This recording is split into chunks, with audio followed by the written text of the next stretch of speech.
Hey, everybody, this is Josh. Welcome to Big Red Live. Tonight, we are joined with our special guest, Coach Matt Wilson, the head coach of the Newton-Conover Red Devils. Coach, how are you doing this evening? I'm doing well, Josh. Thank you for having me.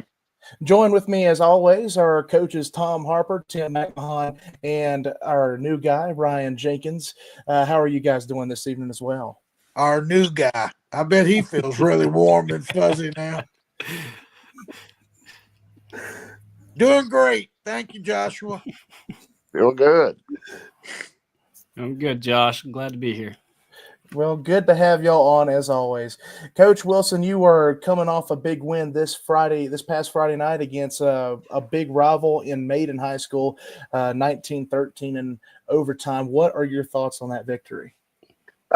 Josh, whenever you just get to be a part of a game with, two very prideful traditions as we have in Newton-Conover and in Maiden, you just kind of told the announcer or the radio guy before the game, it's kind of just humbling to be, I guess, a part of it. And then you can say you're the head football coach of one of the teams. So, again, just grateful that I'm even in the position to be a part of that rivalry. And then just very happy that our kids played as hard as they did to represent Newton-Conover School and Newton-Conover community. And again, just very blessed again to be a part of it and happy for our kids. Absolutely, Coach. One thing to take of note is this past Friday's night's win over Maiden was the third game that y'all played this year that was decided by a score, and your team is 3-0 in those close games. What contributes to the team's success in these close games? Yeah, someone said that to me. I think we won a game on the road. We beat Bandy's by 1 on the road, and then West Iredale by 1 on the road, and then double overtime against Maiden. We talk about, just like everybody does, talk about fourth quarter all the time. There's a particular drill that we do every Tuesday, and it's just a simple pride, discipline, and accountability drill. When we talk about adversity, our kids are buying into those core values that we're preaching, and I guess it's a testament of what our coaching staff has done in regards to know that just because we may be down, don't look at the scoreboard, but just kind of focus on your training and give your brother everything you got. And fortunately for us, we've been on the good side of things. One player there, we could have been on the flip side of things. But again, I guess we're just going to kick it back to our coaching staff, kind of just not brainwashing, but just talking about culture and talking about those things. And our kids are believing in it. Well, let's talk about the culture for a minute, because you mentioned before the show that you played for Newton-Conover. You got a lot of pride with this program. How has it changed for you from being a player versus being a coach? And how do you plan to continue the tradition of success that the program has had? Josh, like you said, my dad was the head coach here from, I think, 1999 to 2012. Before him was Don Patrick. So I was probably 2 or 3 years old when I stepped foot on that field at Gurley Stadium, and I remember all the great players. I remember all the great coaches. I remember all the big games. But most importantly, I remember all the things that the lessons that Coach Patrick taught. The core values that he instilled, that my dad took from Coach Patrick and instilled in us as players. And then I was blessed enough to come back and coach at Newton-Conover right out of college, and those core values were still the same. How to treat people was still the same. Character, integrity are still, right up there at the top. And then we went away since 2012 and came back 2 years ago, and the want to be great is still at Newton-Conover. They are still very passionate about their football team at Newton-Conover. but I do think that for whatever reason, those core values and the the unity was kind of faded away a little bit, and so we just bringing back what Coach Patrick and Coach Basil has put in place there, but kind of gave it a little bit of a modern twist to relate to the 2025 kids. But so far, it's working this year. But the biggest enemy is complacency. So we talk about that. Big win on Friday night. We're going to have to be where our feet are on Monday and kind of remember why we're where we're at and get back to those things that we were taught by Coach Patrick and Coach Basil. So hopefully it continues to be a good recipe for our kids at Newton-Conover. I think one of the things that has been a reason for your success is that you're not afraid to embrace the tradition. You're not afraid to embrace what made that school so special at one point in time. And it did take a lull. There was a little bit of a pause between some different people in there. And now you're not afraid to say, hey, this is still what we're trying to accomplish. So, and I also know this because I've got a little history of your background and who is your boss. And you have a great administrator that is wants you to be successful, and Yep. he has really taken an interest in the program, wants it to be great, and we're talking about Chris Penley. I think those are two reasons that you've gotten better. Would you agree? Yes, Coach. To kind of start with Mr. Penley, Coach Penley. One of our sayings right now is unity. Where there's unity, there's strength, and it all starts with the leader. And Coach Penley wants everybody at Newton-Conover to be successful, not just the football team. He wants the teachers to be successful in their classroom. He wants the band to be successful. He wants every male and female athletic team to be successful. And so in order to be successful, you have to have support and you have to have a leader that is willing to, make difficult decisions when difficult decisions need to be made. But it all starts with him, and that unity and strength is definitely started with our leader and Mr. Penley.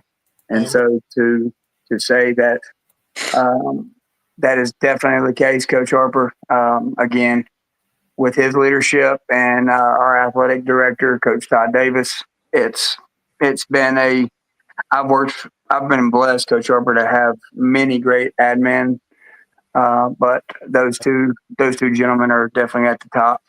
And the second part, Coach Harper, I am definitely born and bred in Newton-Conover, and I embrace it every single day. You can tell, I've worked at other schools. I can tell if you're from Newton-Conover. Amen. There's a different type of personality to someone that is from Newton-Conover. It's hard to explain unless you're from the area. Not to say it's the best area to live in, or Taylorsville not as good, or wherever I worked is not as good. But you can just tell if you were born and raised in Newton-Conover, there's something about you, whether it be different backgrounds, there's just an openness in regards to accepting people, regardless of where they came from. But Coach Harper, I've definitely embraced that. We've put together a staff that's from Newton-Conover. We're proud to be from the Twin Cities. And I think our kids thrive off of coaches that played on that field, wore that uniform, and know that the town means something to them. Amen. Well, you can tell it. Obviously, and you haven't lost the thought that, yeah, we're in a business where we're trying to win, but we're also, the most important thing we do is build winners. and we're preparing those kids for the next chapter in their lives. And you haven't forgotten that. So congratulations. Coach Harper, it means a lot. Thank you. Well, Coach Wilson, let's take a moment to talk about the program, especially with the new conference realignment. Last year, you played in the CVAC conference, which was one of the toughest conference in the States, if you were to ask me last season. This year, you find yourself in a conference just as similar to the CVAC, but then you add in Hickory, East Lincoln, West Iredale into the picture. You know, what were your thoughts on the conference year one of the new conference realignment?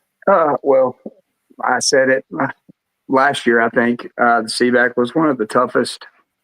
Yes, last year was the 2A league.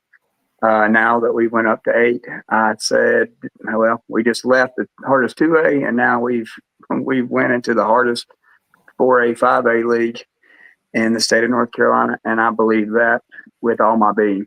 I think it's a testament to what the talent that's around this area. I think it's a testament to the quality of coaches that coach for these teams. It has been, the playoffs are starting this week, but I feel like we have been in the playoffs since week 3. You start off with Hickory and you start off with East Lincoln, bang, bang off the bat, and then you roll into your West Iredales, your Bandies, your Maidens, and your Fords that's improved, and you just keep on going, your Bunker Hills, and it's been playoff football every week for us. And I think if you ask any of those other coaches, it's the same thing. You better be ready every week, and I hope that it's going to prepare us for the playoffs. And we said it before we started, Josh, if that was the first initial thing that I thought of when I saw the brackets come out, is this area of football, man, it's really good. From Lincoln County all the way to Watauga County and, everywhere in between. It's just a really good time to be a fan. It's a really good time to be a player in this area. So the conference stuff, and hopefully it has prepared us for the weeks to come. Well, one thing that's interesting to mention is, playing in one of the toughest conferences in the state can bring its challenges. Last season, your team finished 2-8, but this year your team has found itself at 8-2 with a first round bye in the playoffs. What has been key to this turnaround, especially given that you go from one of the hardest conferences in the state to one of the hardest conferences in the state? Well, we didn't have the year we wanted last year, Josh. But we did, if we look back at it, we were 2-8, and 2-8 is exactly, you look back at the record books, they're just going to remember 2-8. They're not going to see how those kids, those seniors last year, just because we were 2-8, if you showed up to our practice last year, you would never know that team was 2-8. They never kind of dropped with their intensity level. They never dropped in regards to their team chemistry. There was never any type of selfishness really that was shown on that team. There were 3 games in that 2-8 season that we lost by 3 points or less, give or take maybe. But I think the fact that those guys, the seniors last year, stuck together when they could have just cashed it in regards to their habits that we talk about, kind of propelled us in the off season. We had a phenomenal off season. In the weight room, we had a phenomenal off season in regards to, team building activities. We had a phenomenal off season in regards to character building. And then it kind of just projected us into the preseason where we kind of put some guys in place in position, and they bought into it. We had a lot of guys that were asked to do or play positions that they did not want to, but they knew it was going to be for the betterment of the program. And in today's world, it's really hard to get young men to say, all right, I'm going to put myself to the side and put my team first. And I think that is probably the biggest reason for the turnaround. If I had to put one thing, I think it's just the selfless attitude our kids are playing with right now. Absolutely, Coach. That's actually I got a something. question. Yes, sir. Tell me how you're going to handle this bye week. Are you going to handle it just like an open date week, or is it going to be a little dip? How will you practice the week before? Will you give them 2 days off, a day off, what? No, we'll go into our typical Monday. We'll watch film. We kind of, Monday's about telling the truth. They need to, even though they won, they need to know what they did bad. So we'll tell the truth on Monday. So we'll get in the film room after practice tomorrow, kind of just focus on Newton-Conover. Tuesday, we'll just compete against each other. We don't bang around, but we have some type of competitive drill on Tuesdays in regards to, our linemen or that drill that we talked about that we finish every practice with. And that's just like, we still condition on Tuesdays, and a lot of teams are done conditioning, but we still take pride in that. But we will probably coach more than likely because we won't know what our opponent is. We do know it's either going to be Freddie Ford, which is, again, you don't want to face a team that you've already played. Amen. But it will either be Freddie Ford or Lake Norman Charter, and I'm sure both teams. I know for sure Ford is a quality opponent, and I'm sure the same with Lake Norman Charter. They wouldn't be in the playoffs.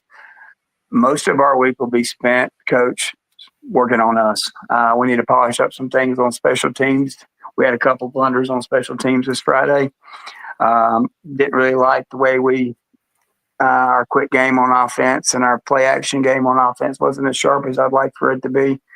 And kind of do some things defensively that we need to sharpen up with. So just like we did when we had the bye week, our main focus is going to be Newton-Conover. And we are who we are at this point. So we just got to polish up and sharpen up and see if it's good enough to make a run.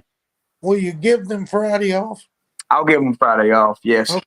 I'll give the real head coach, Chase Wilson, my wife, Amen. Where does she fit in all this?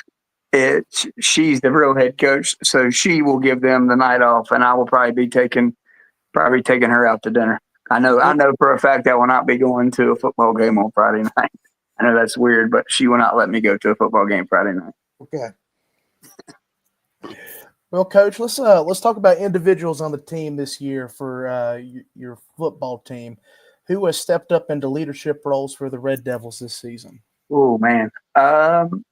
Offensively, we'll start with our quarterback, Camden Ezzard. He was one of the guys I told you about earlier that kind of stepped into a role. We taught him how to play quarterback in probably a month. That was a big question mark going into our season, and we were in the weight room one day, and we're like, "Hey, let's just throw around a little bit." And Coach Stanley, our quarterback's coach, and our passing game coordinator did a fantastic job getting him ready. And again, we taught him how to play quarterback in a month, and he's got over 1,000 passing and over 1,000 rushing. So I think he's done a good job. He's a fantastic defensive back. We may cut him loose in the playoffs, but Camden Ezzard is definitely the first one to mention. And Coach Harper knows this. He's an O-line guy. Our five up front, man, I cannot say enough about the job Coach Hardy has done with the five guys that we have up front right now. And it all starts up front. And you know that, Coach. But we had a center that's never started a down of football, has started all our games. Fortunately, he's the only one we're going to be missing. We returned 4 of them next year. So that's going to be a huge piece next year. So, again, Aiden Morton at center, the 2 guards, Caleb Barker, Ty Hefner, Lincoln Hardy at tackle, and then Sincere James at tackle. So it all starts up there with them.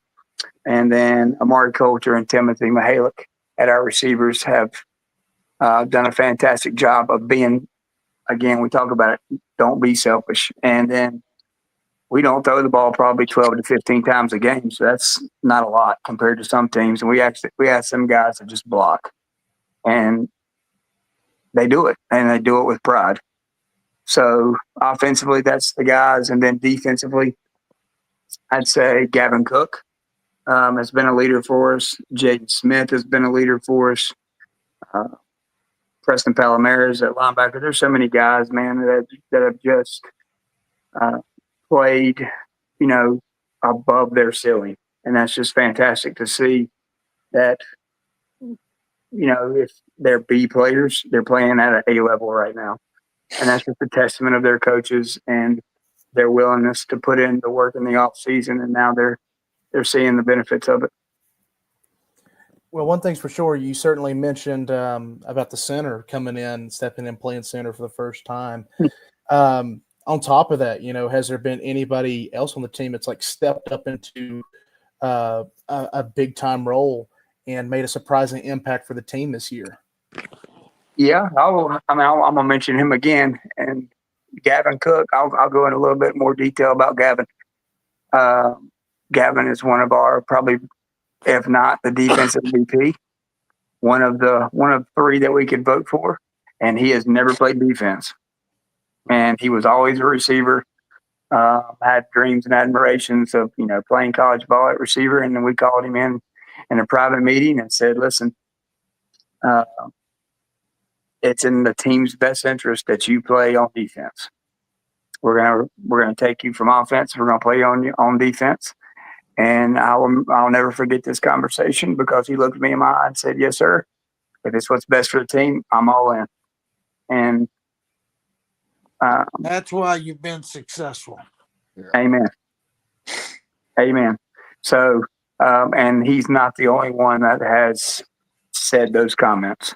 So, as you can tell, I'm a proud coach right now, because I got a lot of unselfish young men on our team. That's what it takes. Absolutely what it's about. Well, let's talk about one last thing we want to talk about. Obviously, great year for you guys this year for Newton-Conover.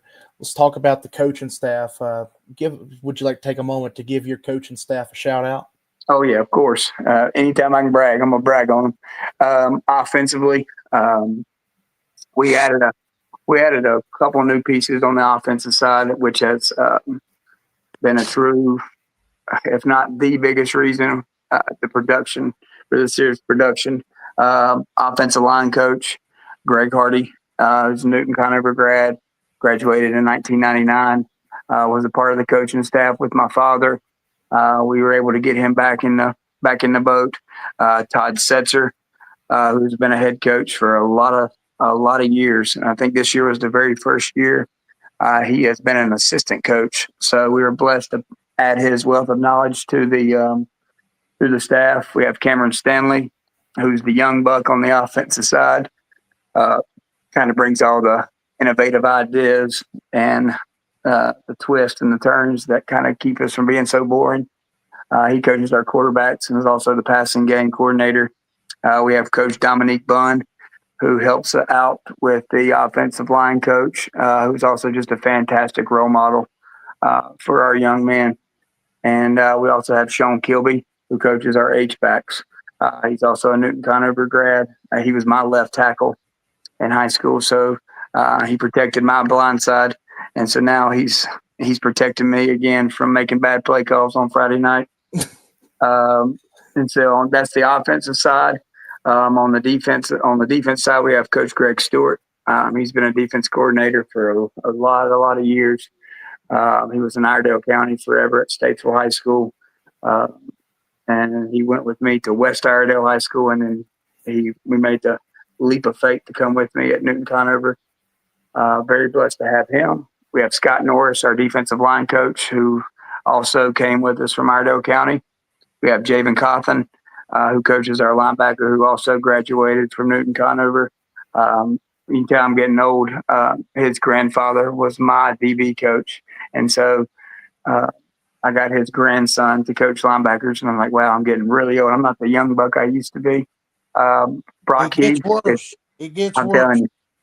We have Brock Keith, who helps us out in the secondary as well. He's also a Newton-Conover grad who wore the helmet at Newton-Conover.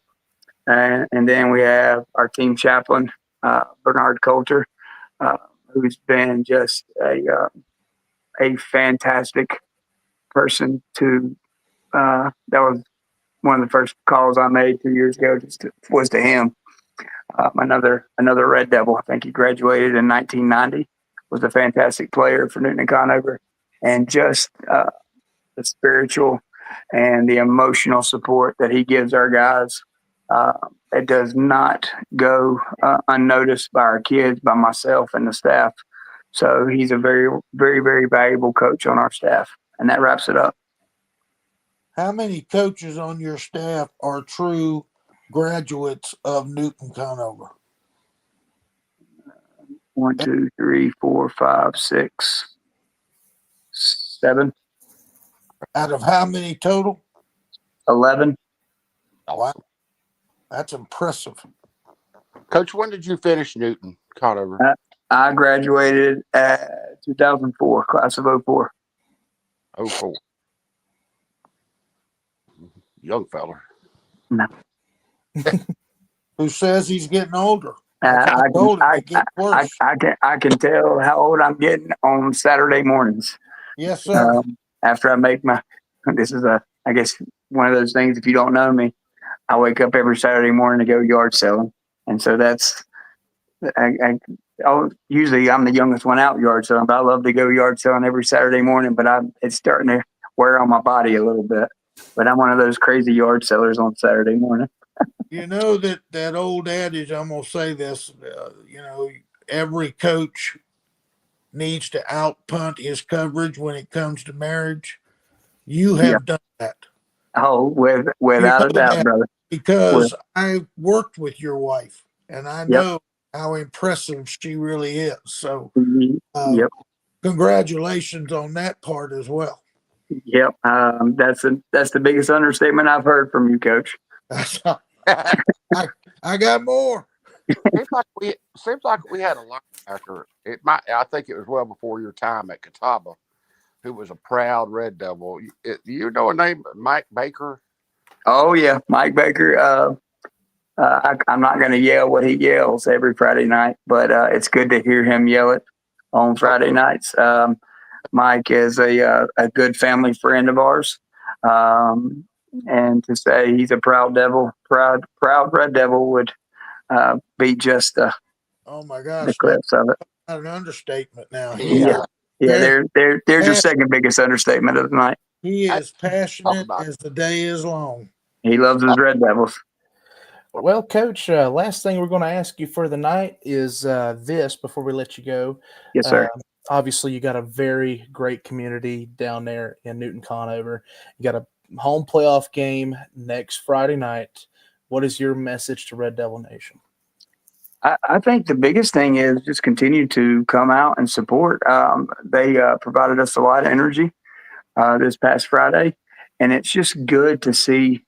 I've gotten texts and phone calls and seeing people on Friday nights, and they've said, "Coach, I haven't been to a game in 10 years," and that's what makes Newton-Conover so special. It makes it one of the best towns to work in. It makes it one of the best towns to live in. Is that unity that we keep talking about, the Red Devil pride that I truly believe in, that our kids are finally starting to buy back into. That when you see the fans and you smell the cheeseburgers on Friday night grilling, and you hear that fight song from the drum coming down from the marching band room, and then you look up there from the field house window and you see the fans pouring in wearing the red and black, ain't no better feeling. And so I think what our kids are asking for, what our coaches are asking for, is just show up with that Red Devil pride, fill the seats, be supportive of our guys, because I can promise you this, they're going to do everything in their power to make you proud, not just on Friday nights, but Monday through Thursday when they're in the school, and then when they go home, and then on Friday nights when the lights come on, they're going to give you everything they got. Coaches, any last questions or comments? I'm curious. I hear it more now because I don't coach, but there's always these words of wisdom from the crowd.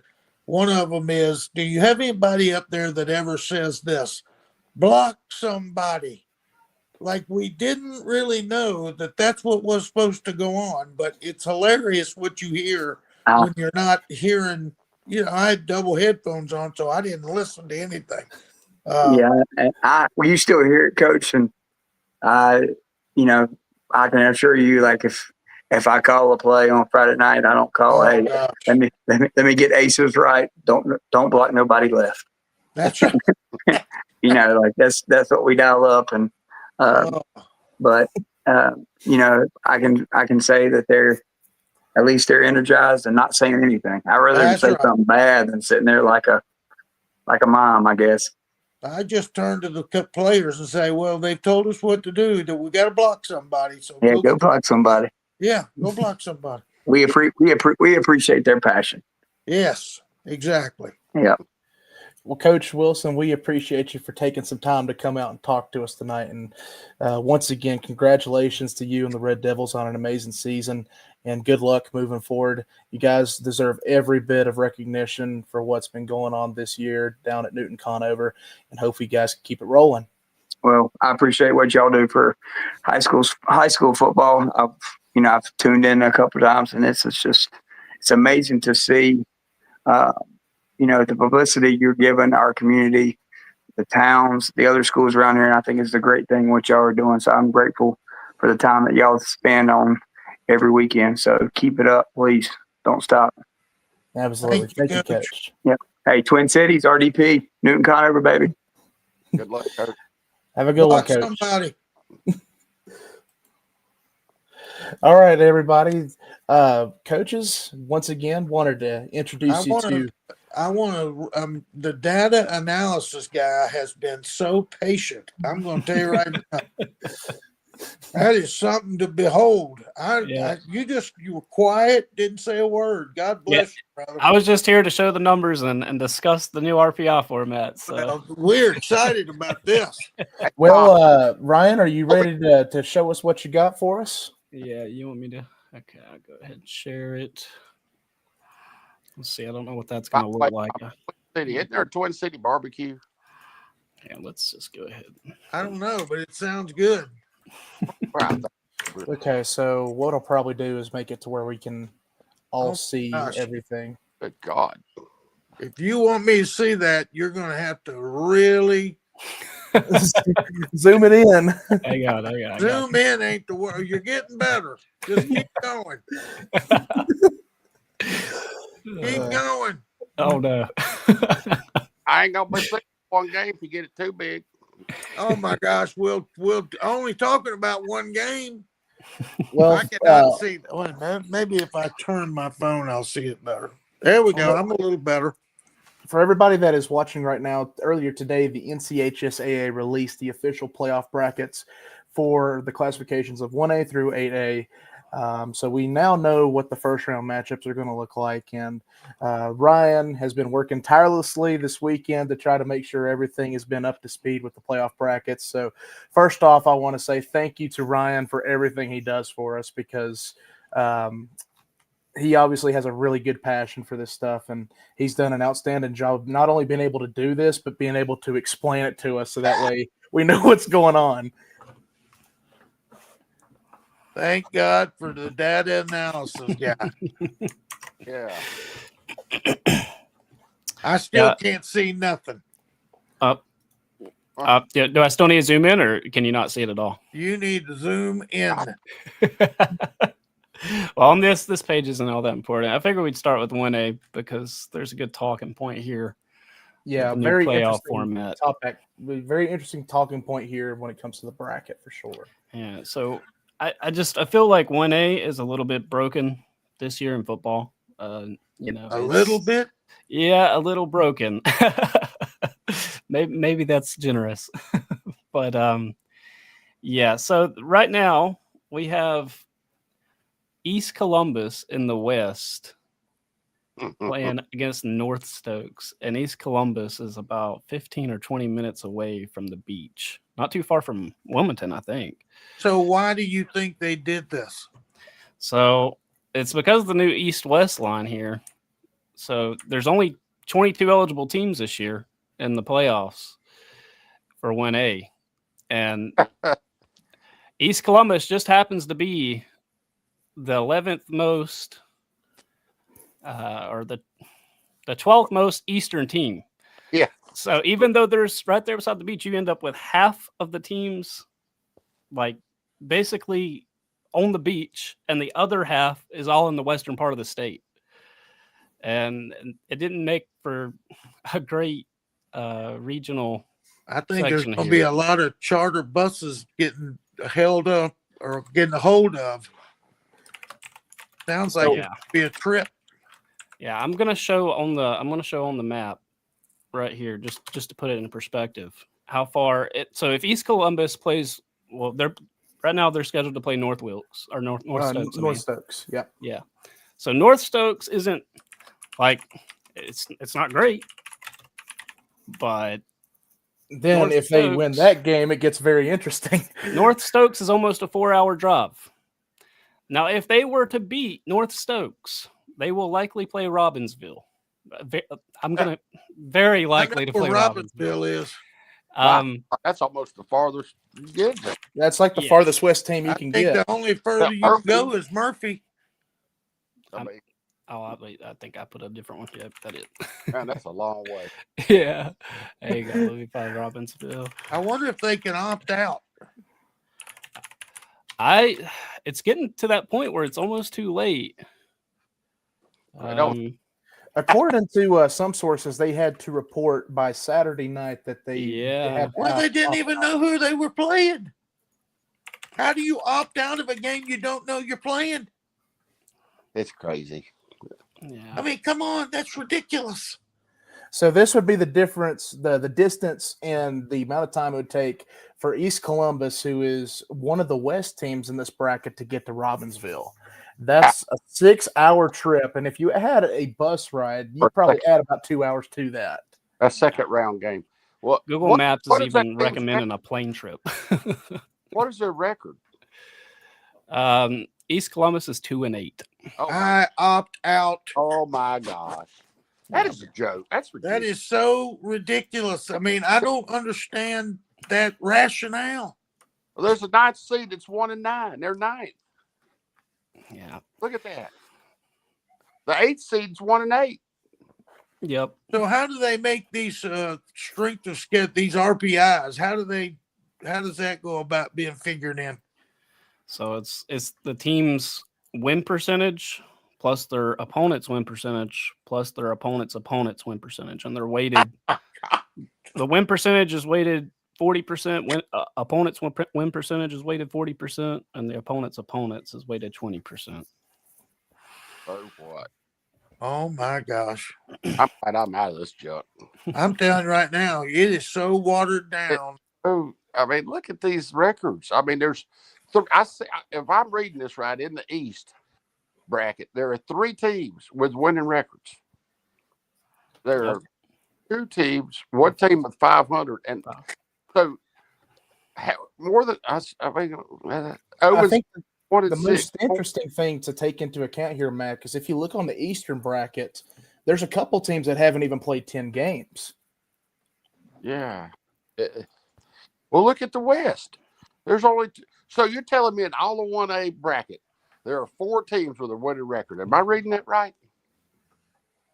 And all of it, 1, 2, there's 3, 4, 5, 2 in the West, and I think 8, 4 or 5 9. in the East. There are 10 teams in the West that do not have winning records. I know. 10. Oh yeah, I didn't read on down. You There's got 10 of them. I think 7 out of the 22 teams have winning records. I think 5 in the East and 2 in the West. But there's still only 2 in the West. Now in the East, there's 6 that have losing records. So at least there's a little bit more competition on that side than there is, but In the West, though, in the East, and that blue one, that's East. I see 3 teams with a winning record. Is that right? 10-0, 10-0, 8-0, 6-4, 5-4.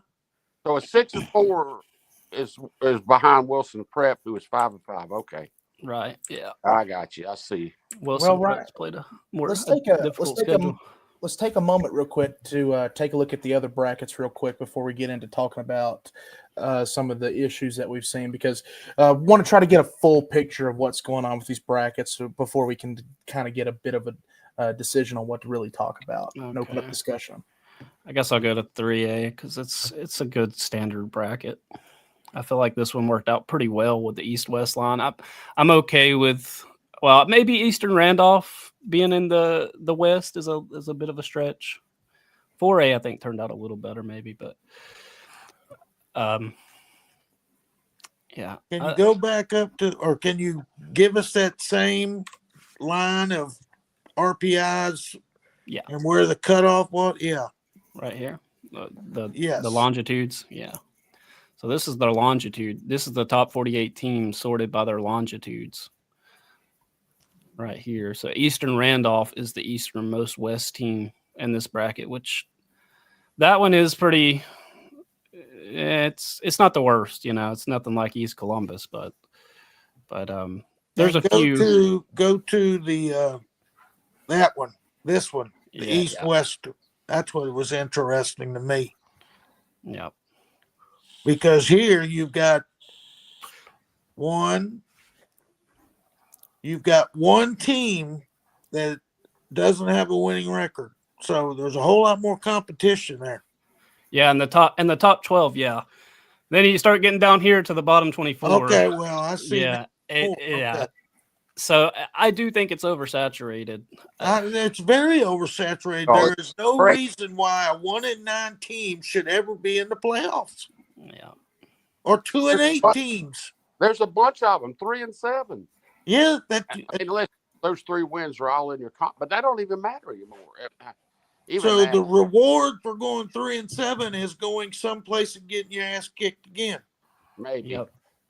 Yep, I thought that was a good point. It's not a reward for these teams, It is the playoffs. It's punishment. Yeah, it's not. But what is the real reason why the North Carolina High School Athletic Association is oversaturating the playoffs?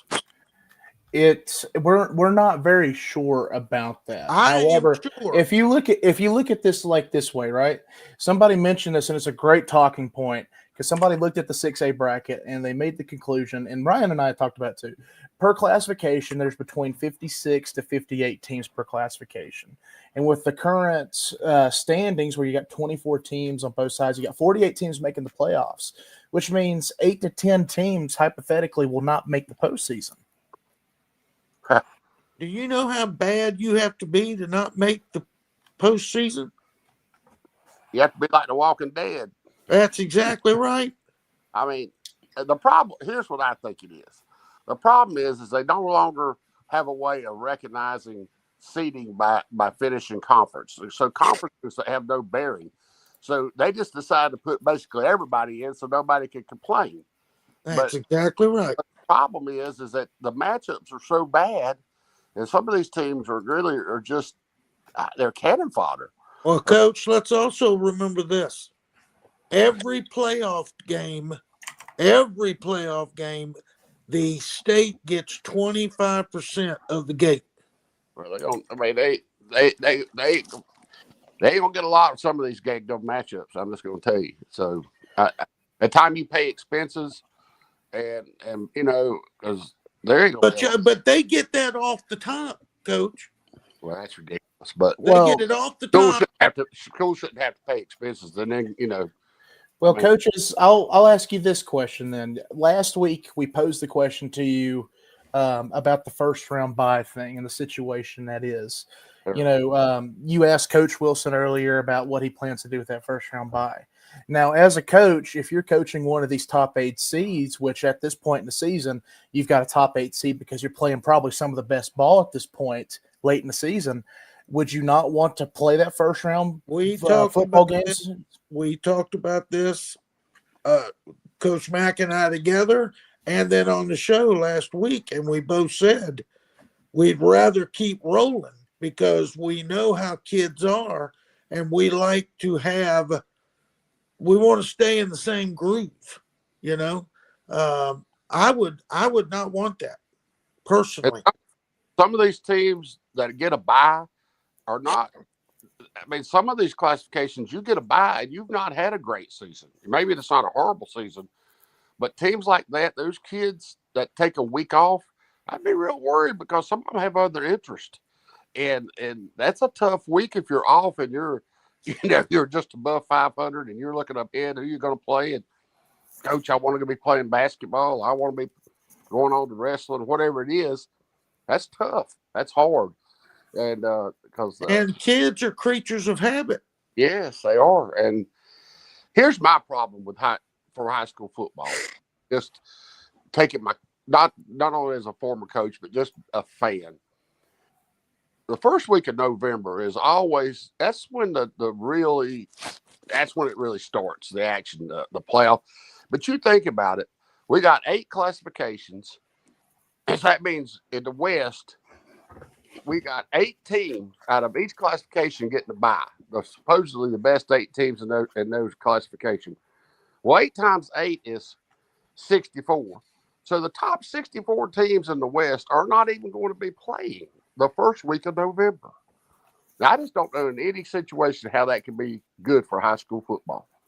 And if you take it statewide, that is 128 teams in this state. The best 128 teams in this state are not going to be playing on the first week of November. I don't see how anybody can think that's good for high school football. That's a good point. I haven't even thought of that. I mean, basically, all we've done, in essence, they can call it what they want, is if we have extended the regular season and a watered down regular season. Watered down. You take the top 128 teams in this state and exclude them, and imagine playing football without those 128 teams. It's not going to be a very good product. And the competitive balance, that's just, I don't know. I'm not. It is what it is. This is what it's going to be. But I imagine, I believe they'll be looking at this. And you 48 qualifiers out of 56. You might as well go ahead and put 56 in. I mean, you might as well just include everybody because that's basically what you've done. I mean, that's what I mean. Why not just go ahead and? I don't know. I don't know. I don't know the answers because I haven't. But I guess I'm like one of those old guys sitting in the stands. But I can see the problem. Well, Ryan, you and Ralph, you told me that you and Ralph had an interesting discussion about the playoff brackets and some possible. Who is Ralph? Ralph is one of our other contributors, and he likes to remain behind the scenes, but he also is a high school football fanatic. But Ralph, Ryan and Ralph had been talking behind the scenes about possible, tweaks that they could make to the brackets in the future. So Ryan, what was some of the stuff that you and Ralph had discussed? So it's really hard to find a solution that's a one fix all. And my idea was, basically an idea of combination of things you've said and Ralph, was to, basically separate all the charter non-traditional schools, basically, and the traditional schools. And the non-traditional schools need to have their own classification, their own category. And Ralph's idea, which I agreed with, because I was thinking on the same plane here, was that basically there should be 6 classifications, and the conferences should be subdivided into just three classes of conferences, basically. So you only have 1A, 2A conferences, 3A, 4A conferences. That way you don't have these conferences that have 3 different classifications in it, and also it won't be as saturated with 8 classifications. I agree there. I absolutely agree with your charter school, special schools, whatever. Amen. But you're going to start World War III. Just bring that up on watch the state legislature get after you. Yeah. We discussed it, and I don't think it'll happen, especially for at least another 3 years after this season. Because my question is, how many qualifiers last year were they in the state of North? How many qualifiers for each division last year made the playoffs? Does anybody know? Qualifiers? Yeah, how many teams did we start with in each division last year? Oh boy, that bracket last year was kind of crazy. I couldn't tell you off the top of my head. Was it not very similar? I mean, was it this many? It wasn't this many. I don't think it was similar, but it was kind of crazy. I don't even remember. I mean, there weren't any buys last year. Let's see. Let me look at 2A. I bet you 32. Yeah, I think it was 32 or something. Okay, well, my question is, if it was 32 last, why? Because 32. You have 8 divisions, you changed to 8 classifications. Why does that mean that you have to automatically increase the playoff qualifiers? We ain't increased that many schools. We're just saying that we're going to subdivide the championships. I don't understand what the theory is. They go from 32 qualifiers to 48. The number of right now, it's called money. Yeah, the number of schools, per classification got smaller, but the playoffs got bigger. Exactly. So that's my point. I mean, you had 30 qualifiers for 4 divisions last year. Is that not right? Yeah, 32 total. 4 from each one. I think. And now you got 48 for 8 divisions. Yeah, you're basically, by this logic, you would be basically tripling. Well, you'd be at least doubling, if close to tripling, the amount of teams that will be in the playoffs. Multiply 8 times 48. Yeah, 3. Wait, hold on a second, just to make sure. Yeah, 384 schools. Now multiply 32 times 4. 128. Yes, that's basically tripling it. Yep, that does triple it. Say that in your head. Make sure I'm correct, because I might be wrong. But if I'm correct, how many playoff teams were there last year? 128. How many? 128 if you counted. Yeah. Well, okay. How many teams would qualify in this year? 64 times 4. 256. So, okay. There was 32 on each side of the bracket last year. So it'd be 64 teams to qualify per playoffs from classes 1 through 4A. That means 256 will get in the playoffs. So from last year to this year, that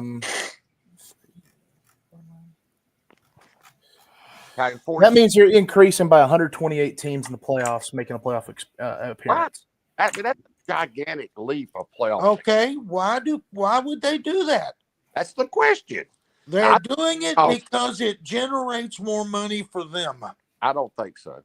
I do. I think that amount of money is going to be very little. I mean, honestly, worth the trouble. I believe it's because they don't have a good way of excluding, because they don't know how to qualify people by the regular season or this RPI high school thing, which is junk anyway.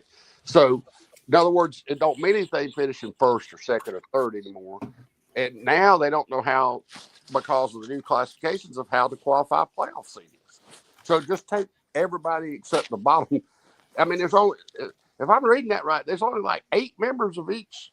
Unless you really, really suck, you're in. I mean, bad. No, you can really suck and you still got to go. You're right. That's the bad part about it.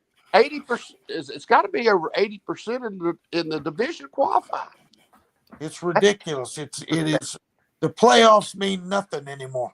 I really want to go through all the divisions. I know we ain't got time tonight, but I want you to look at circle games you think are going to be really good contests. Maybe there'll be some. There might be some. I think at 3A through 7A there will be a few decent ones in round 1. Like that's my whole opinion on it is I think I can live with the 3A through 7A, but 1A is broken and 2A isn't a whole lot better because there's not enough of them. Well, it kind of makes you wonder if the NCHSAA takes this first year of what's going on with all these specific playoff brackets, takes its first year as a trial run, and then tries to make some adjustments based on, some of the issues that are present. Because to be quite honest with you, one thing that I saw was it just seemed to me that it was just very this is just my own take. I do not agree with a team like East Columbus having to drive all the way to Mount Airy to play a game at North Stokes, and then the following week have to go almost 8 hours up the mountain to play Robbinsville. They're at the beach. So, things need to be taken account for when it comes to the east-west line. That seems like it's the one problematic thing right now is the east-west line. They need to find a neutral site. What in the world just happened? I think Mac is fumbling around with his phone. Mac. Did you drop your phone? Oh my gosh. I thought somebody had died. Oh.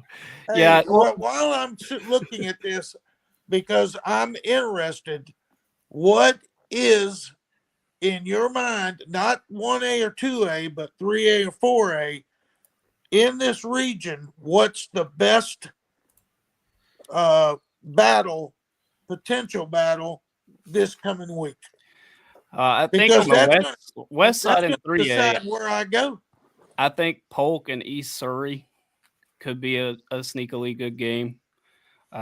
Polk, but again, you're going like they're coming on here at the end. I'm going to tell you right now, it's almost better if you just wait and go to a high school football game next week. Or maybe 2 weeks, because stop that Polk East Surrey game. Wait a minute. What happened to you? Wait a minute. I don't know what happened. Okay. We were worried about you, but we're glad you're back. Here's Polk County and East Surrey. That might be a competitive game. But look at the records: 3-7 versus 4-6. That is a regular season football game. That is not a playoff football game. Yeah.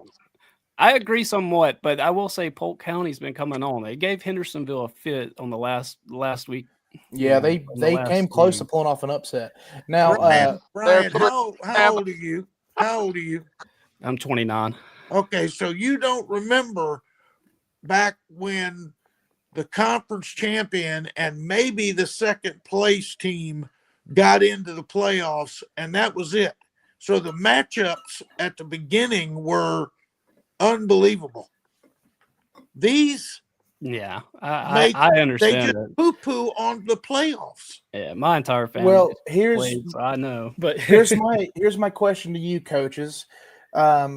Given that the conference championship bid has been taken out, do you think the NCHSAA should consider reinstating that rule to give those automatic bids to the conference champions? Why do you play those games? It doesn't matter anymore. Yeah. Yes, they should. Schedule. I mean, you might as well have an independent and go schedule the best teams you can schedule. Yes. Make it a true RPI schedule. I mean, I know some teams that are really good might have a hard time finding a game, or I don't know, but I just don't. I guess I'll just have to be. It just doesn't feel like. Look at the second round. Let's say Polk County or East Surrey win that game. A second round matchup now is going to be North Stanley versus either a 3-7 Polk County or a 4-6 East Surrey. Second round. Yeah. Second round, that means a team with a losing record is going to play a team with one loss. Yeah. And I will say here, though, Polk County versus North Stanley might surprise people. That could surprise people. That game. That's my point. Oh, my gosh.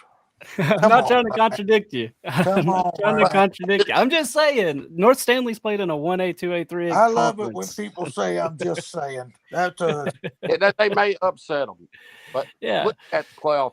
At this, I don't know. Yeah, I mean, I agree that it's oversaturated for sure. I do agree. I think 3A is one of the lesser of the concerns because it makes the other the classifications so much worse. Well, I don't think it. Everybody and their mother is in the playoffs now, and it just doesn't. How do you get excited about that? And on top of that, your conference championship means nothing. I mean, there are games like McMichael and Shelby. I feel for McMichael and East Davidson versus Hendersonville. Oh, here. But wait a minute now. Maybe McMichael can beat him. Now, hey, I don't know about that one. There's a couple, like you look at that top one. If Henderson, well, now you've scrolled down, but that top line, if Hendersonville does what they should do, then that 8-9 game right there, Lincoln and Hendersonville, that's a game that's going to have two 8-2, 8-2. But I want to go down and look at how many other games have the potential for those, a 1 or 2 loss team to face each other in the second round, not the first. I think if you wanted to see a really good game for the first round of the playoffs, you'd probably have to start looking at the classifications of 6 through 8A because they 6A's got some pretty solid teams. 7A is probably the Goliath of all the classifications, if you ask me. Yeah, it's a slugfest down there. Although I will say, I mean, there's not many good second round matchups either, but Shelby versus East Rutherford is definitely a must see one. Yeah. But yeah, on the western side, there's not many more other than Lincolnton, Hendersonville. So there's a couple that like that. You're right. That's a 7-3 versus 8-2. There'll be maybe 1 or 2 of those matchups in the second round in this bracket. But the real matchups are going to be the third week. Right. Yeah. I mean, when you take 48 teams, really got to wait for 3 to see. It absolutely is oversaturated throughout the entire bracket, and it really makes it that much worse when you get to the smaller classes. Because that third week we'll have left 16. And yes. Yeah. So this is the classification where you're going to see a lot of teams over 500 heading into the 10s and even into the teens. You still got a lot of teams that got 6 wins in it. So this is why I believe the 7A classification is probably going to provide some of the best games in the area for the first round of the playoffs. Because you just got a lot of teams that are over 500 in this postseason. Yeah. Yeah. A lot of them. Go to the potential matchups, please. Okay. Let's see if it's any better here. You do have West Mecklenburg, who's 1-9. How is Jack Britt in the West? That's a good question. It probably has to do with the east-west line thing. There it is, right there. Yeah. That's Ira from Waysboro. There it is. Yep, they are the most eastern west team. So there you go. And you even got Chapel Hill in there too. You're getting rewarded by having to travel that far and be that good. Yeah, that's ridiculous. That's not a reward.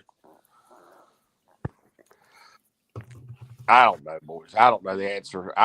Well, I think what you said, Mac, makes a lot of sense, but I also think I have been involved with the North Carolina Coaches Association, with the North Carolina High School Athletic Association, and I know that they don't want to upset anybody, especially the North Carolina High School Athletic Association. So they said, okay, we're going to put everybody in, but these really bad ones that don't have the RPI that they need to get in. And then they said, well, look at all the opportunities we got to get 25% off the top immediately. I think it's a combination of those two things. And this is the same thing. This is like trying to put toothpaste back into a tube. We're not going to go back to what it used to be because this covers everybody. You're saying now, okay, everybody and their mother's getting in practically, so nobody's going to complain, but it could turn on them. And that 1A bracket could collapse. It's going to end up turning on them. You're right. And it's going to be interesting, but I mean, basically, it's pretty much evident that maybe this isn't an 8 classification state. If that's the best, that's right. Finish the brackets. Maybe it's a 6. Yeah. Instead of 8. I don't know. But I will say this, and I brought this up on the last stream. Sorry to cut you off, but it's like you were saying, the NCHSAA, maybe they're coming off top, but would it be good for a school like CPLA, who's 1-8, to possibly win a playoff game? Do you think that school would be happy about that? I mean, then they'd have to turn around and go to Robbinsville, but they have a chance to win a home playoff game. Well, I mean, maybe you could sell it that way, but it's 1-9 versus 1-8. I guess it's all the way you sell it. Yeah, you tell the same thing to Bonnie Cone Leadership Academy. Wait, where is that? I mean, that's not a playoff. I've never even heard of them. I'm not even sure. It's somewhere in the western side of the state. Well, Ryan, I want to ask you this question. The the formula that they use to determine the East-West line, is that a brand new formula this year compared to years past, or is it just working the same way? And with Yeah. these new classifications, it's just kind of making it a little bit wonky with how the East-West line shaped. Yeah, so in years past, it was just a static line straight down the middle they've of the never state. used this RPI, have they? No, this is new. This new East-West line. Yeah, that's what I Used to thought. be, you knew which region you would be in before the playoffs even started. You knew if you're an East or a West team. Now it just takes all the teams in the playoffs and basically slices them in half. That way, there's not supposed to be any controversy, but clearly there still is. Well, So, tell that to that team that has to travel from the beach up to the mountains. yep. Once Yeah, again, I will say this: it does work out for like other sports where the classifications have more teams. Like 1A soccer, they have more teams in 1A. So East Columbus is in the East. It works out when there's more teams. Or if you took less of the teams in football, it would work out better too. But it doesn't Well, work it's like out in the anything. current formula, the current format. It just This is the first year they've done this. It's going to take some tweaking, obviously.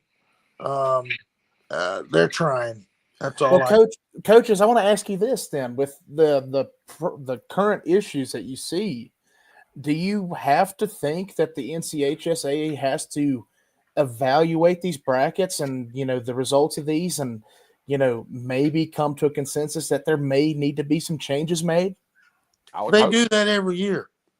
I would have to. Absolutely. That's part of their job. It's part of the Coaches Association's job, too. I mean, I would think the high school football, but when you're in the middle of battle, you don't really look at it. But yeah, I would hope they would. Like I said, if you're starting playoff, if you're going to tell me the high school on the first Friday of November or the second, when I go against the first Friday of November, that is a prime playing date for high school football.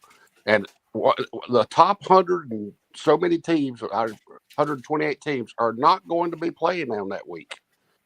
To me, that's fundamentally a problem, and a problem for the game.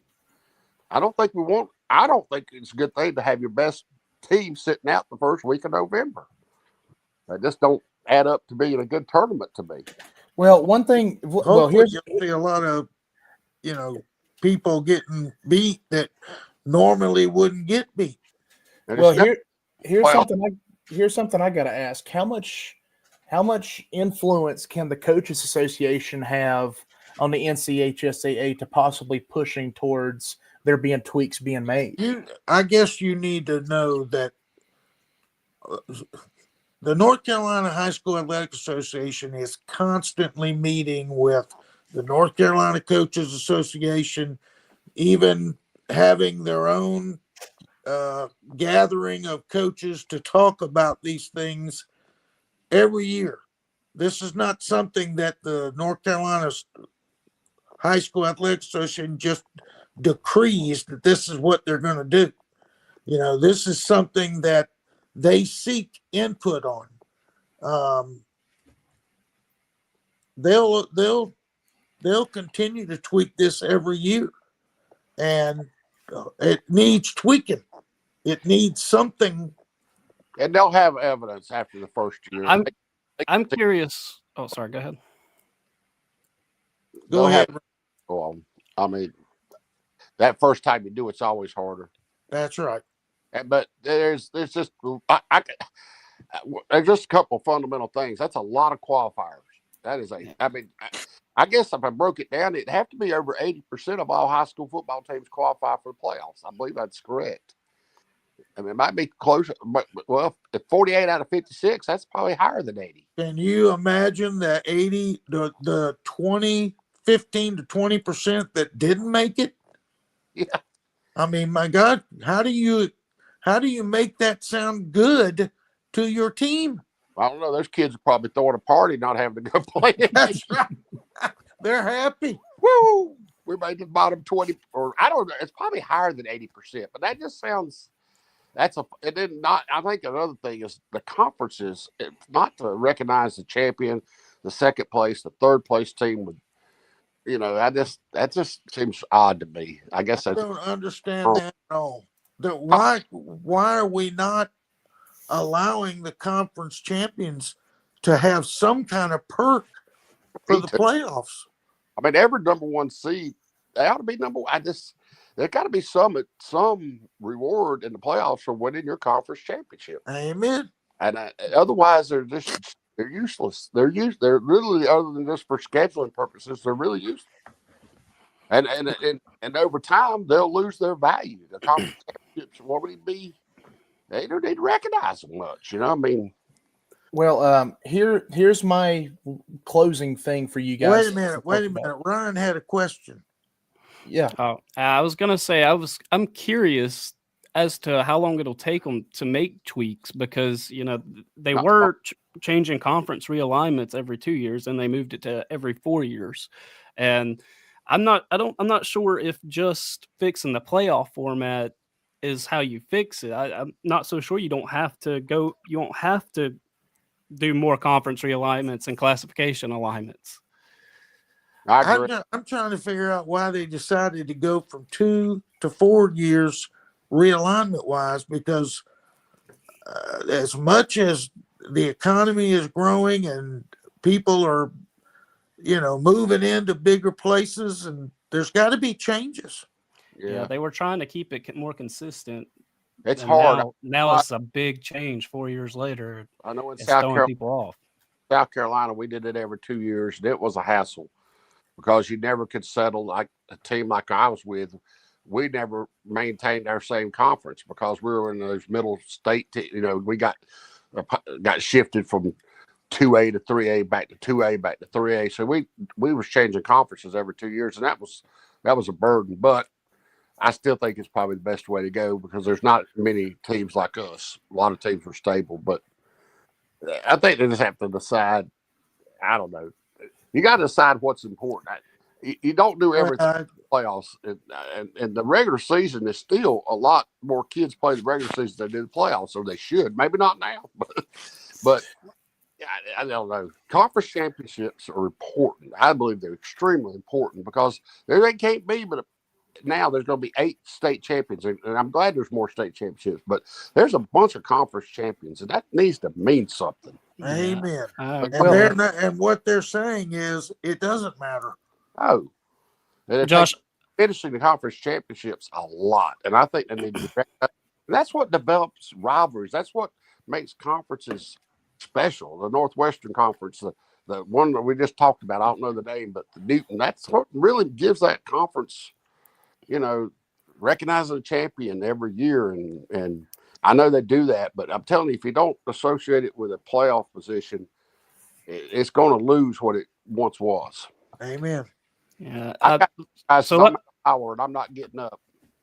So let me ask you guys this: do you think this could be solved by simply allowing less teams in the playoffs, or do you think it needs more? A big step. It needs less. It needs less. If you went through and cut down to 32, took the bottom 16 qualifiers out, and redo this tournament, it may not be perfect, but it would be better. You may not have enough 1As. You may have to say 1As. There ain't going to be but 8 in the East and 8 in the West. But it would be a better tournament. There'd be a whole lot better competition. Yeah, that's what I mean. It'd be a lot more balanced and better, and it wouldn't be, I ain't say it's a wasted week, but I'm going to tell you that next Friday, when you got, I don't know how many games are going, but we can't pick out but a handful that might even be competitive, or the ones that are competitive, 1-9 versus 1-9 teams. What are we doing? I mean, those games are regular season games. And nobody goes to those games except people have an interest. Who's going to go to the playoff game? It just don't be.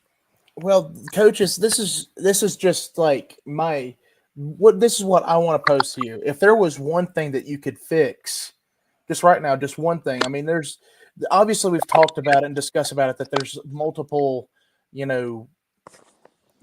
issues that we kind of see with this playoff bracket and the format. No, but there's not multiple issues. The only issue, in my opinion, is there's too many teams in the playoffs. And the first thing I would do is I would cut it back to the conference champions and probably second and third place from those conferences, and that's it. Well, but that wouldn't go over. 16 qualifiers like we were last year, or I wouldn't have any more than that. Yeah, the top 16. There shouldn't be more qualifiers just because you added more divisions. That don't make sense. You should not be in the playoffs if you are 1-9 or 2-7 or 4, even 4-6. You should not be in the playoffs. Yep. That's what I do. I'm hearing birds chirping now. I don't. Obviously, people don't like that. Nah, I'm thinking about it. I think that really would help a lot. I mean, No, it's not the only issues, but I do think that would help a lot. I mean, appreciate you saying. I see. For me, it's 3 issues I see. Obviously, letting too many teams in. I'm not a very big fan of the East-West calculation personally, and thirdly, taking completely out of the picture the use of conference champions getting the automatic bids. See that right there is probably one of the most glaring issues right there, because there's a lot of teams that are deserving of those top seeds. Yeah, no head-to-head No calculating head-to-head calculations been thrown into it. There's things that need to be considered for revisement. More common sense. I'll promise you this much: they will hear about it. You can't set the East-West line unless you recognize conference champions, because you can't preset the playoff brackets. And if you can't preset the playoff brackets, you're never going to know where the East-West line is. So, do you think that might be the reason why that East-West bracket was so off with that 1A bracket, or do you think it might have just been because of there's just being too much saturation into it being factored in? Those hand in hand. You can't set the line if you don't know who qualifies. And you don't know who qualifies, because if you know where a conference is located and they get 3 or 4 bids automatic based on the place of finish, whatever you decide, then you know where you're going to draw the line, because you're going to know those teams are coming from the West. And those teams are coming from the East, and there's the line. That's how we used to do it. Yeah, and it worked.